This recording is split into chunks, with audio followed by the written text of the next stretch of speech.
კიდევ ერთხელ მოგესალმებით ყველას. კიდევ ერთხელ გავიმეორებ პირველ რიგში რომ დღეს სტარტდება გადამწყვეტი არჩევნები, რეფერენდუმის თვალსაზრისი არჩევნები, რაც ძალიან კარგად აქვს გააზრებული საქართველოს მოსახლეობას და სწორედ ამიტომ აბსოლუტურად ლოგიკურია ის რომ დღეს ფიქსირდება ძალიან მაღალი აქტივობა. პრაქტიკულად მეორდება ის სურათი, რაც ჩვენ გვქონდა საპრეზიდენტო არჩევნების მეორე ტურში 2018 წელს. მე მინდა მადლობა გადავხადო, რა თქმა უნდა, თითოეულ ამორჩეულს, გამოვლენილი მაღალი სამოქალაქო პასუხისმგებლობისთვის, თითოეული ამორჩევლის ხმარის მნიშვნელოვანი იმ გამარჯვებაში, რასაც ქართული ოცნება მოიპოვებს, ამ გამარჯვებამდე არის დარჩენილი რაღაც 2 საათი. რაც შეეხება საარჩევნო გარემოს, თქვენ ხედავთ, რომ მთლიანობაში არჩევნები წარიმართება მშვიდობიან ვითარებაში, მშვიდ გარემოში. საქართველოში არის მთლიანად და ასევე საზღვარგარეთ შექმნილი 3111 უბანი და ამ 3111 უბნიდან არჩევნები მშვიდად წარიმართება 3100-ზე მეტ უბანზე. იყო რამდენიმე უბანი, სადაც კონკრეტული ტელევიზიების, კონკრეტული ჟურნალისტები, კონკრეტულ დაჯგუფებებთან ერთად, მაინც-მაინც ერთად აღმოჩნდებოდნენ ხოლმე და იქ იერეოდა ვითარება. თუმცა ბოლო 1 საათია ამ კუთხით სასაბელური და ვითარება აღარ არის, ვთქვათ, უბნებზე ასეთი მსვლელობები და იმედი გვაქვს, რომ შემდეგი 2 საათის განმავლობაში არჩევნო პროცესები სწორედ ასე გაგრძელდება. კიდევ ერთხელ გავიმეორებ, რომ მთლიანობაში არჩევნები წარიმართება 7 გარემოში 3111 უბნიდან 3100-ზე მეტ უბანზე არჩევნები წარიმართება 7 ვითარებაში, სადაც კონკრეტული ჟურნალისტი და კონკრეტული დაჯგუფება არ იყო წარმოდგენილი, ყველგან არჩევნები წარიმართებოდა აბსოლუტურად 7 ვითარებაში.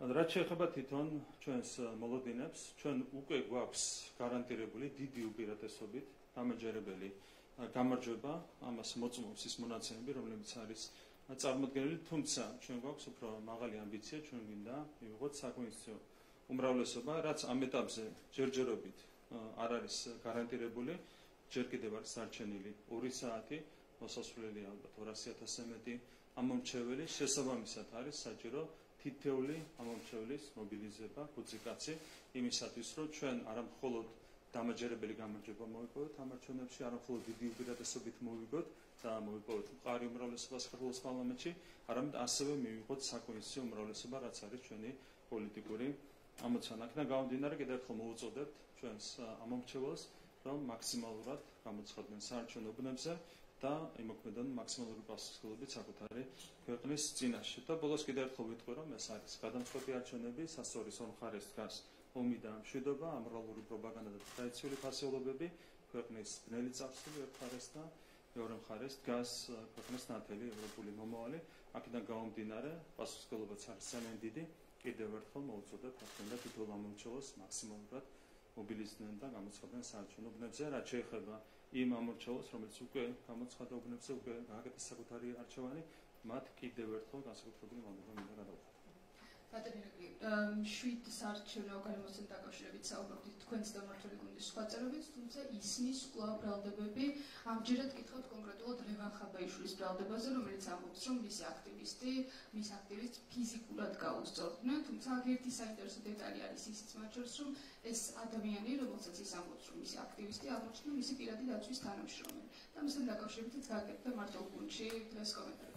დაცვის თანამშრომელი თვითონ დასწავი ყოფილას გამოდის. არ ვიცი რა კომენტარი გავაკეთო ამასთან დაკავშირებით. კიდევ ერთხელ გავიმეორებ, რომ იყო შემთხვევები, რამდენიმე უბანი და სამწუხაროდ ისე ხდებოდა ხოლმე, რომ ერთი და იგივე კონკრეტული ჟურნალისტები, ერთი და იგივე კონკრეტული დაჯგუფებები ხდებოდნენ ერთად და იქ ხდებოდა მაინც არეულობა. თუმცა ეს მხოლოდ რამდენიმე უბანი, მთლიანობაში ქვეყნის მასშტაბით ყველა უბანზე 3100-ზე მეტ უბანზე არჩევნები წარიმართება 7 გარემოში, რაც არის მთავარი და მნიშვნელოვანი. გამარჯობა. ბატონო ირაკლი. ტელეკომპანია ფორმულა. შეიძლება დაეცადეთ.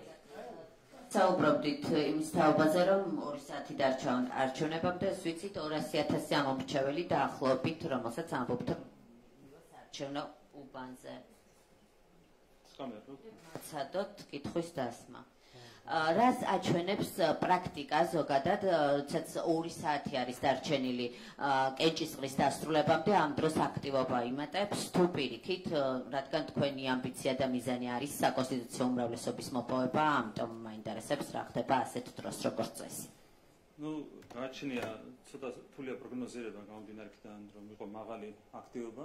ჩვენ ვფიქრობთ, რომ დაახლოებით ალბათ 200,000 ამორჩეველი დაახლოებით გამოცხადდება საარჩევნო უბნებზე მომდევნო 2 საათის განმავლობაში, ამ 3 საათის განმავლობაში უბრალოდ 17 საათიანი აქტივობის დაფიქსირების შემდეგ, ასეთ შემთხვევაში გადასდება 2 მილიონს უკვე ამორჩეველთა რაოდენობა და რაც მეტი იქნება აქტივობა, მით უფრო მყარი იქნება ჩვენი გამარჯვება. შესაბამისად, თითოეული ამორჩევლის ხმა არის მნიშვნელოვანი. მე ვფიქრობ, რომ ალბათ 2 მილიონს უნდა გადასცეს ამორჩეველთა რაოდენობა, რაც მეტი, მით უკეთესი, ეს არის რა თქმა უნდა საერთო დამოკიდებულება.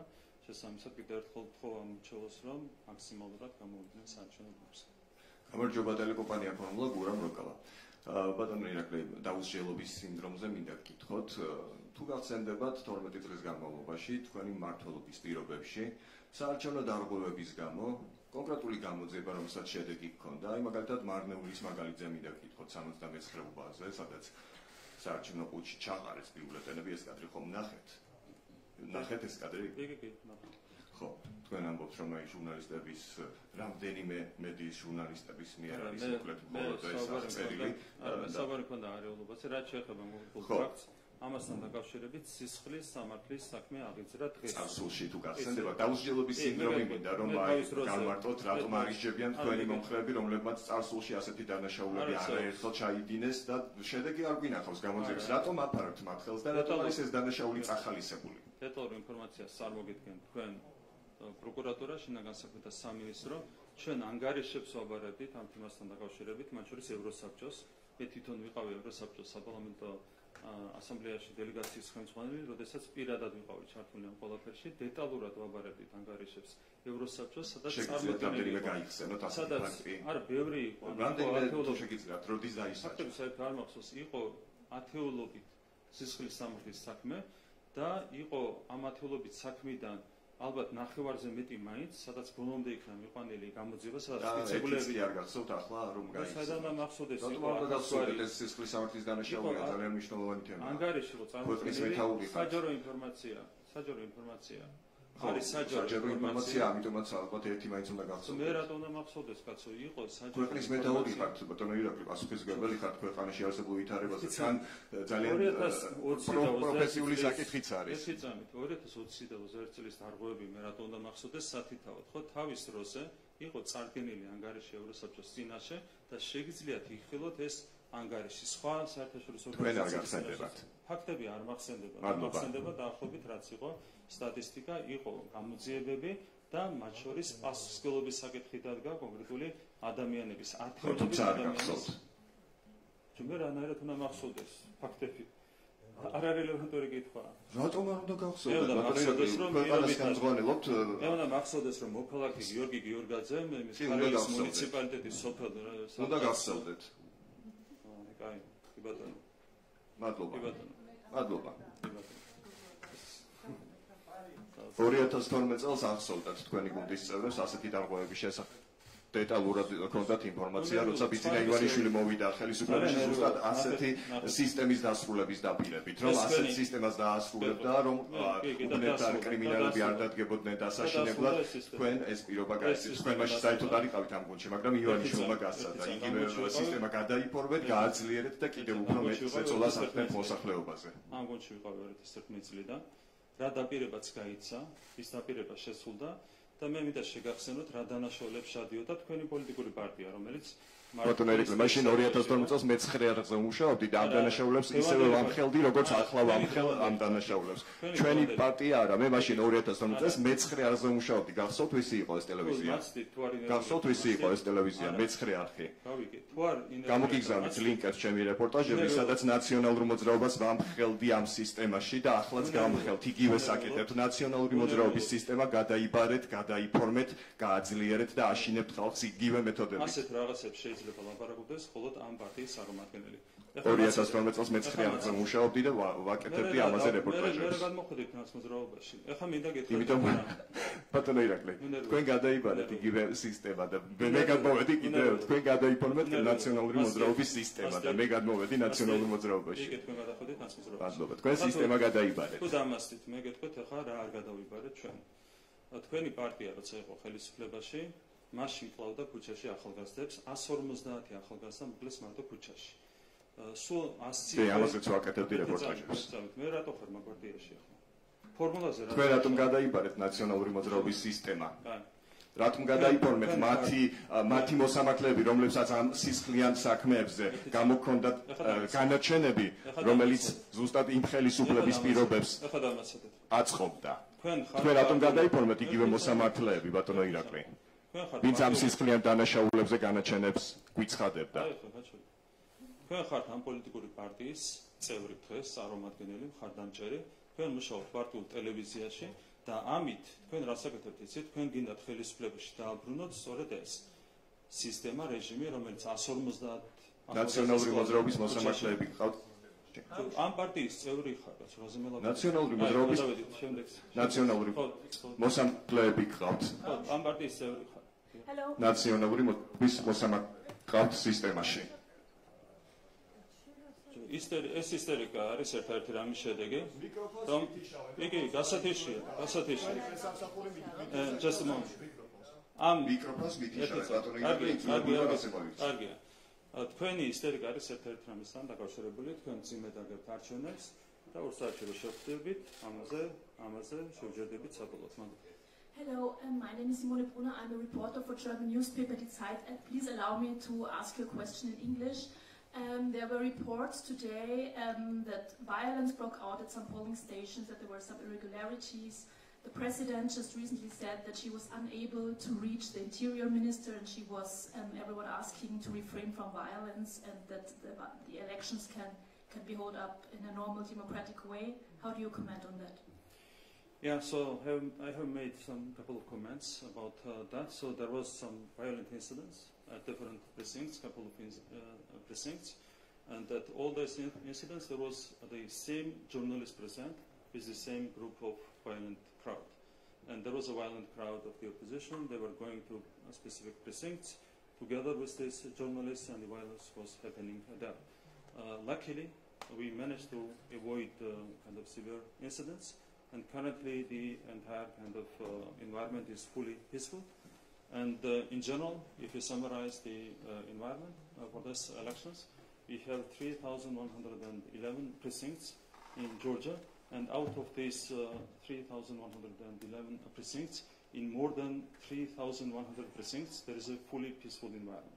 But there are a couple of precincts with the presence of this specific journalist and the specific group of violent crowd. And they were undertaking this kind of violence in specific locations, and that's it.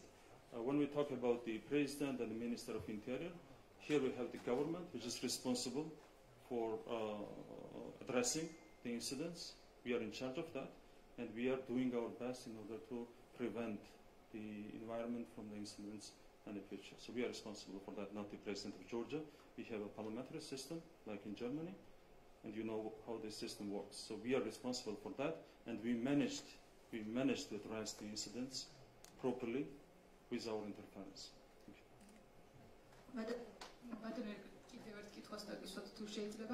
ოპოზიცია ნიშნავს გამარჯვებას უცხოეთის უბნებზე. ამასთან დაკავშირებით სპეციალურ თემატურ ბრიფინგებზეც მოვისმინეთ. ძალიან მარტივად გითხრათ, რამდენად დამაჯერებელია მათი ეს განცხადებები და რა მიზანი აქვს მათ? არაფერი არის 4 უბანი სულ, აღმოსავლეთის მხარეს, არის ავსტრალია, იაპონია და შემდეგ. სულ ასეთი 4 უბანია, სადაც თითოეულში სადღაც 40-50 ამომრჩეველი მონაწილეობს და თქვენ იცით, რომ საერთო სურათი საზღვარგარეთის უბნებზე არის ხოლმე ასეთი საზემო არაფერი არ აქვს ბუნებრივია.